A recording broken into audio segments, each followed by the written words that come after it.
Dreamers જય સ્વામિનારાયણ. આનુવંશિકતાનો આણ્વીય આધાર એમાં આપણે આગળ વધીએ. લેક્ચર નંબર 4 ડીએનએનું કુંતલ પેકેજિંગ. હા, એ પહેલાં એક વાત કહી દઉં. ધોરણ 12ના વિદ્યાર્થીઓ, તમે ઘરે ભણતા નથી. ધોરણ 11ના વિદ્યાર્થીઓ જે રીતના વિડીયો લેક્ચરની અંદરનો જે વોચ ટાઈમ છે, 1000 મિનિટનો વોચ ટાઈમ છે, એના વ્યુઅરશિપ તમારા કરતાં વધારે છે. એનો મતલબ કે તમે જોતા જ નથી વિડીયો.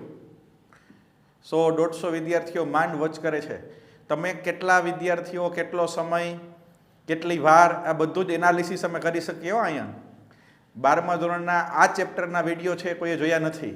આ એક કારણ હોઈ શકે, સર આવો અમે 11મામાં ભણી ગયા હતા બાયોમોલેક્યુલ્સમાં. તો બાયોમોલેક્યુલ્સમાં તમે ડીએનએની નાઇટ્રોજન બેઝની રચના ભણી ગયા હોય, પણ ફરીથી અહીંયા રિવિઝન કરવા માટે તમારે જોવું પડે.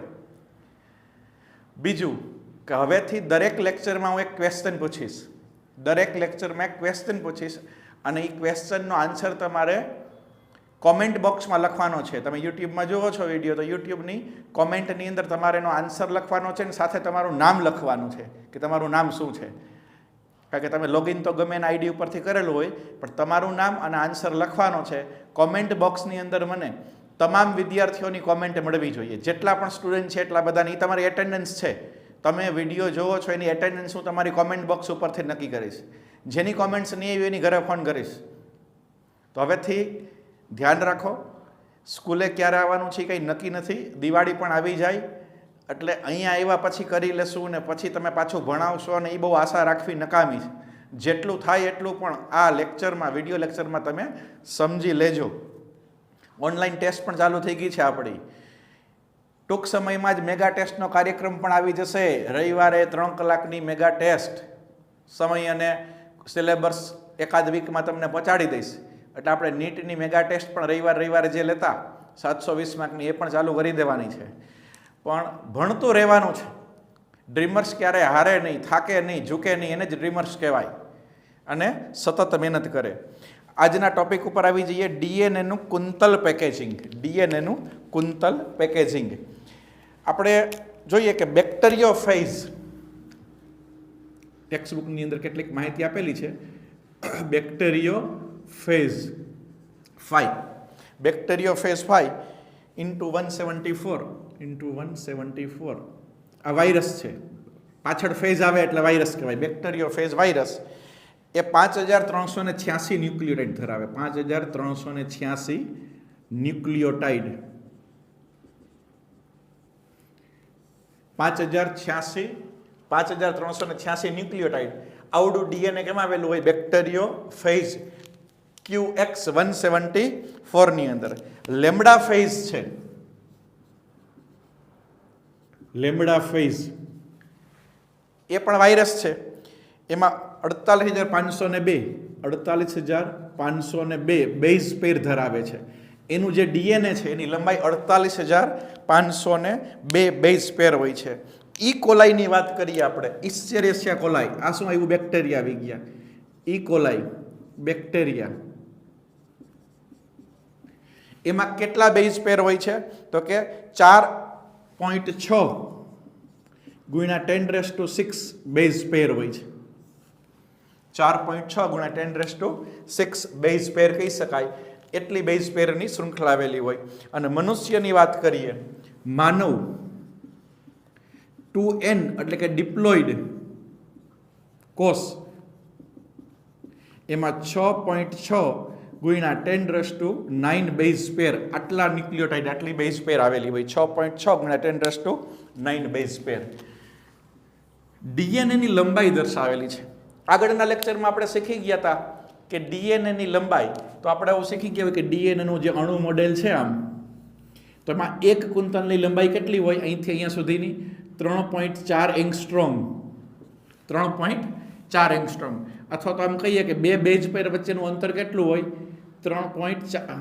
આજે ટોટલ છે 34 એંગસ્ટ્રોમ, 34 એંગસ્ટ્રોમ, 3.4 એંગસ્ટ્રોમ અથવા 0.34 નેનોમીટર.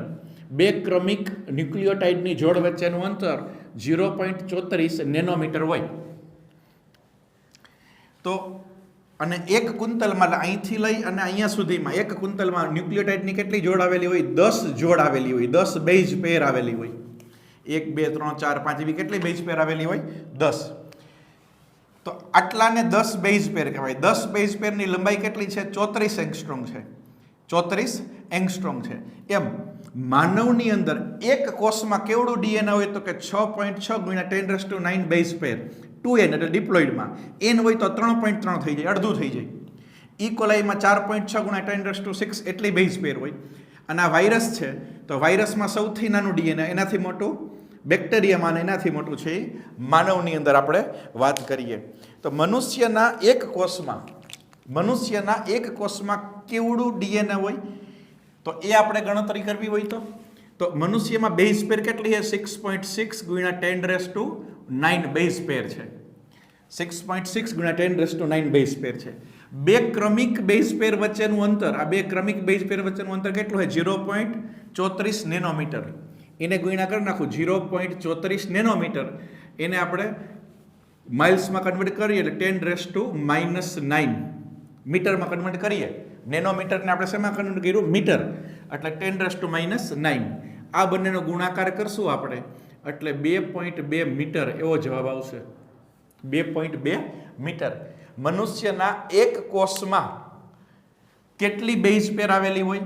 જો 10 બેઝ પેર હોય, 10 બેઝ પેર તો 0.34 નેનોમીટર હોય. તો આપણી પાસે બેઝ પેર કેટલી છે? 6.6 × 10⁹ બેઝ પેર છે. એને ગુણ્યા બે બેઝ પેર વચ્ચેનું અંતર એટલે 0.34 × 10⁻⁹ મીટર. માઇનસ આ શું કામ લખાયું છે આપણે? તો કે મીટરમાં કન્વર્ટ કર્યું.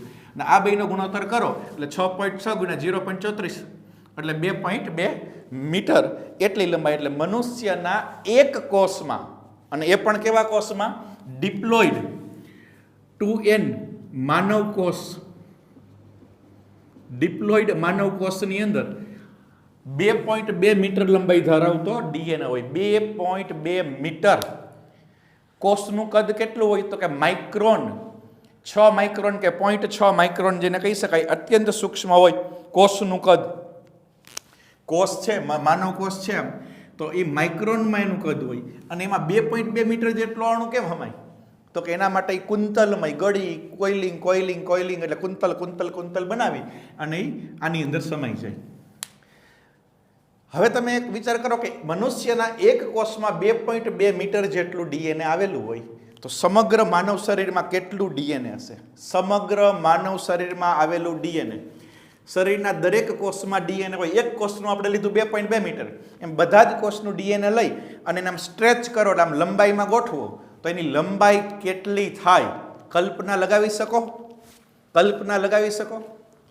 એક કહું કે ડિસ્ટન્સ બિટવીન અર્થ ટુ સન એટલે કે પૃથ્વીથી સૂર્ય સુધી અને ત્યાંથી પાછું બેક એટલે ફૂલ ટ્રીપ, રિટર્ન ટ્રીપ, પૃથ્વીથી સૂર્ય ને સૂર્યથી પૃથ્વી, એવું તમે 70 વખત જઈ શકો, આવી શકો એટલું લાંબુ ડીએનએ માનવ શરીરમાં હોય. માનવામાં નથી આવતું ને, પણ માનવું પડે. અથવા તો કહી શકાય કે પૃથ્વીનો જે ડાયામીટર છે, ઇક્વેટર, વિષુવવૃત્ત ઉપર, પૃથ્વીને વિષુવવૃત્ત ઉપર તમારા ડીએનએથી બાંધવું છે તો 1,20,000 વખત તમે વીંટી શકો. 1,20,000 વખત. ડિપ્લોઇડ કોષની વાત થાય 2n.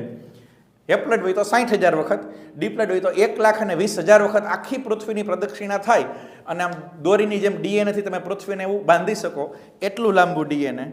અથવા તો જે આપણી સોલાર સિસ્ટમ છે, સોલાર સિસ્ટમ એના ડાયામીટર એટલે કે એનાથી બમણું થાય. સોલાર સિસ્ટમના ડાયામીટરથી પણ બમણું લંબાઈ ધરાવતું ડીએનએ એક વ્યક્તિ, સિંગલ વ્યક્તિ, એક મનુષ્યના શરીરમાં જોવા મળે છે.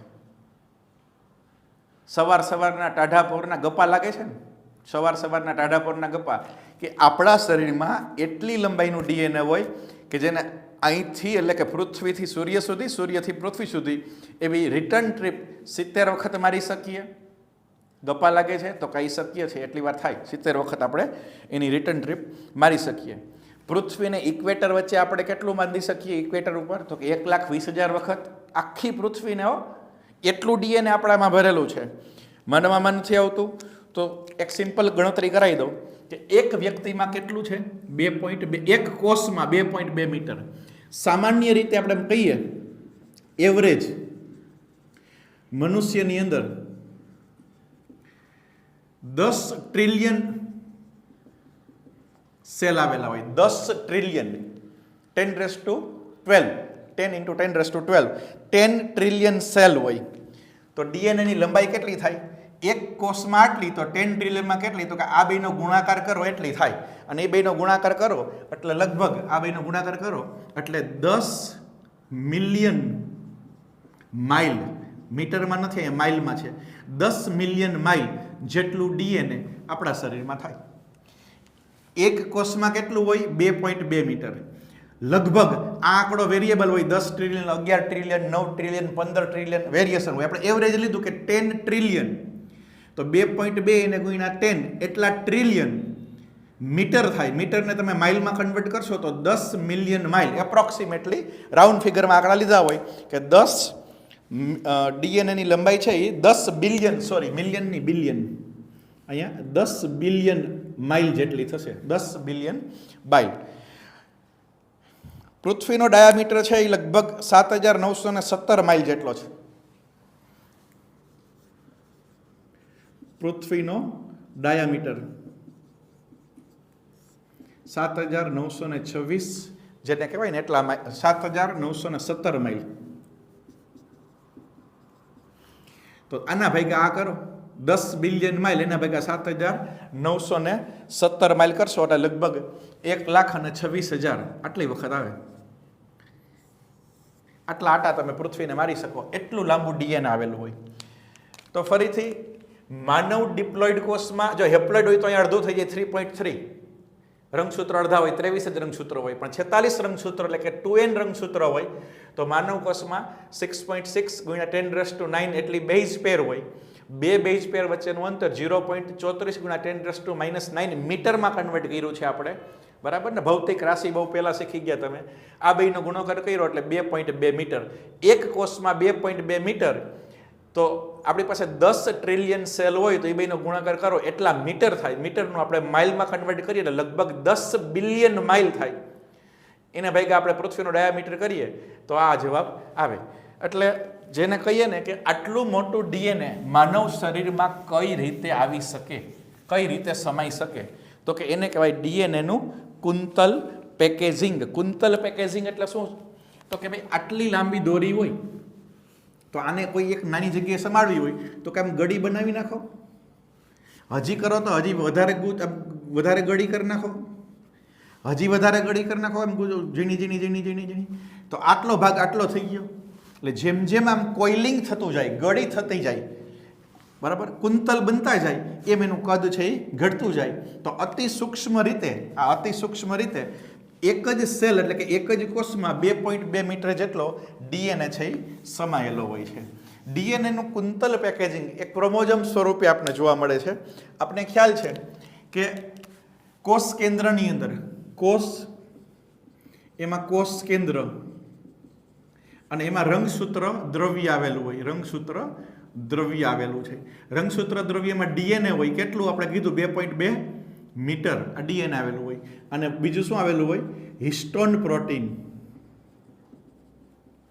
હિસ્ટોન પ્રોટીન છે એ બેઝિક પ્રોટીન છે અને ડીએનએ છે એ એસિડિક છે. એસિડિક ઋણ વીજભાર ધરાવે, આ ધન વીજભાર ધરાવે. ડીએનએ છે એ ઋણ વીજભારિત એટલે કે એસિડિક છે અને હિસ્ટોન પ્રોટીન છે એ ધન વીજભારિત એટલે કે બેઝિક છે. હિસ્ટોન પ્રોટીનની અંદર આલ્કલી એટલે કે ધન વીજભાર ધરાવતા 2 એમિનો એસિડ છે એ મુખ્ય જોવા મળે છે, આર્જેનિન અને લાઇસિન. આર્જેનિન અને લાઇસિન આ બંને શું છે? એમિનો એસિડ જે ધન વીજભાર ધરાવે એટલે એ બેઝિક પ્રોટીન છે. બેઝિક છે એટલે હિસ્ટોન પ્રોટીન છે એ બેઝિક છે. તો કોષની અંદર કોષ કેન્દ્રની અંદર રંગસૂત્ર દ્રવ્ય, એમાં ડીએનએ જે ઋણ વીજભારિત, હિસ્ટોન પ્રોટીન ધન વીજભારિત, અને કેટલાક નોન હિસ્ટોન ક્રોમોઝોમલ પ્રોટીન પણ હોય જેને એનએચસી કહેવાય. નોન હિસ્ટોન એટલે હિસ્ટોન સિવાયના, હિસ્ટોન ના હોય એવા નોન હિસ્ટોન ક્રોમોઝોમલ એટલે રંગસૂત્રમાં આવેલા પ્રોટીન હોય એને એનએચસી પ્રોટીન કહેવાય. તો આ બધું રંગસૂત્ર દ્રવ્ય એ ક્યાં આવેલું હોય? રંગસૂત્ર દ્રવ્ય તો કે કોષની અંદર આવેલું હોય. હવે કઈ રીતે ગોઠવાય છે એનું કુંતલ પેકેજિંગ તમે જુઓ તો આપણે હિસ્ટોન પ્રોટીનની વાત કરીએ તો 8 હિસ્ટોન પ્રોટીન જેને હિસ્ટોન ઓક્ટામર કહેવાય, H2A, H2B, H3 અને H4. H એટલે histone, histone 2A, histone 2B, H3 અને H4 આ 4 અને 4 પાછળ 3D માં 4 પાછળ લઈ લ્યો એટલે 4 ને 4 કેટલા થયા? 8 હિસ્ટોન થયા.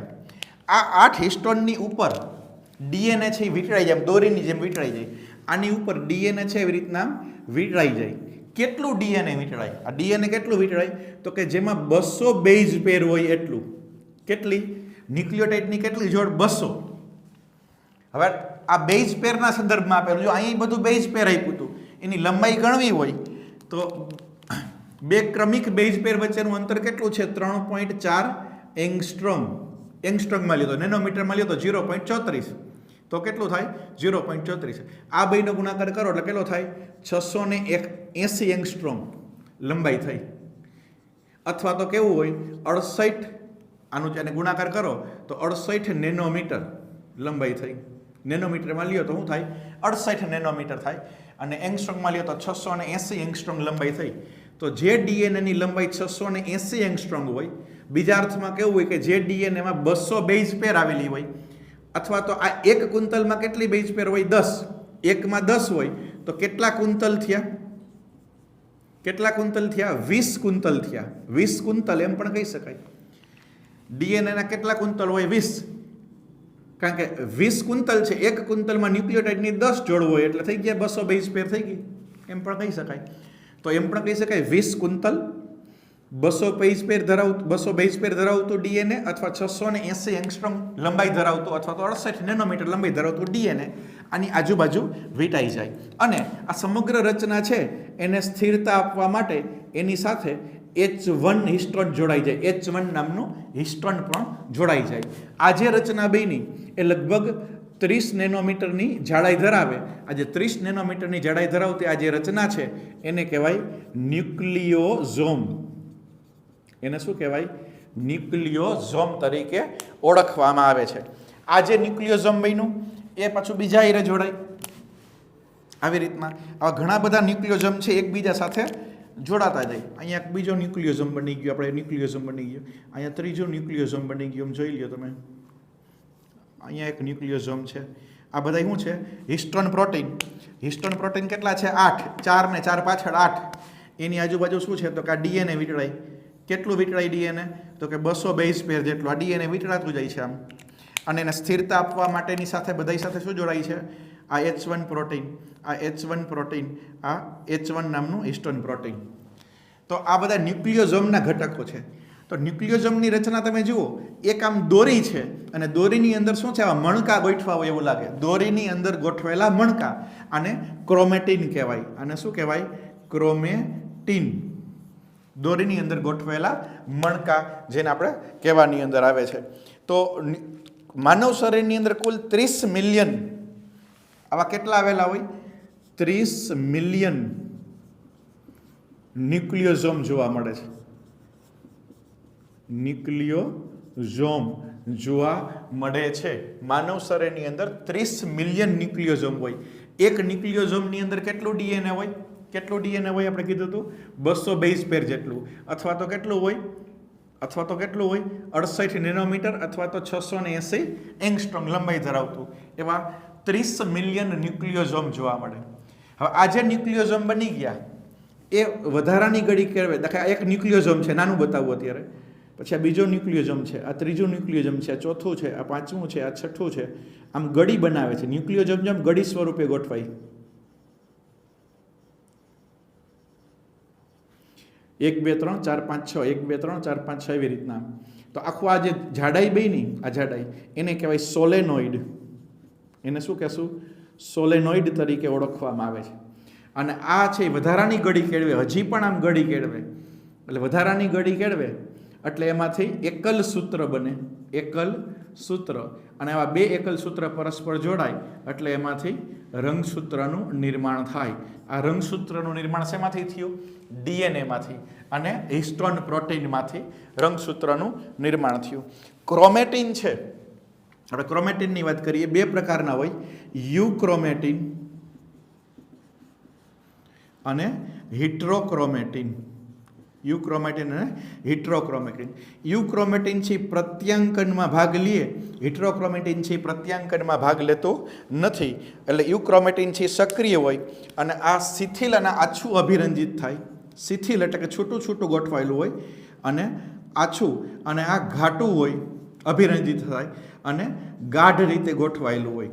તો શિથિલ અને આછું અને ગાઢ અને ઘાટું અભિરંજિત થાય. આ પ્રત્યાંકન માટે સક્રિય છે, એટલે આમાં આરએનએ બનશે, આમાં નહીં બને. તો આ યુક્રોમેટિન, હિટ્રોક્રોમેટિન નીટ માટે ઉપયોગી છે, યાદ રાખવું.